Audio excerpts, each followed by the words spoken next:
Hi friends, Mahalaya పక్షము రానే వచ్చింది. మహాలయ పక్షంలో చాలా రోజులు గడిచిపోయాయి. అయితే ఈరోజు ఆదివారం కృతికా నక్షత్రంతో కూడి వచ్చిన రోజు కనుక ఈరోజు స్వయంపాకం బ్రాహ్మణులకి ఇస్తే చాలా మంచిది. అయితే ఈ స్వయంపాకంలో ఉండాల్సిన వస్తువులు ఏంటో చూడండి. 1 బియ్యం, 2 పప్పు, 3 ఉప్పు, అలాగే చింతపండు, నూనె, కూరగాయలు, వస్త్రం, బ్లౌజ్ పీస్ అయినా ఇవ్వచ్చు, చీర అయినా ఇవ్వచ్చు, మీ ఇష్టం, టవల్ అయినా ఇవ్వచ్చు, అలాగే పండ్లు.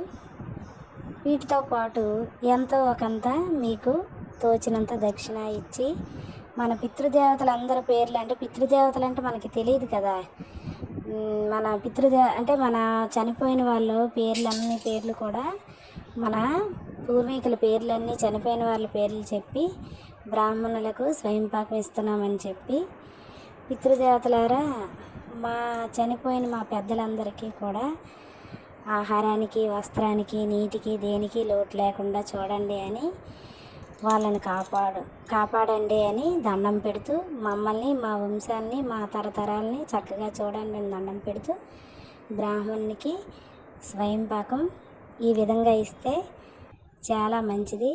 మన తరతరాల్ని ఆయుర ఆరోగ్య ఐశ్వర్యాలతో వాళ్ళు చూస్తారు.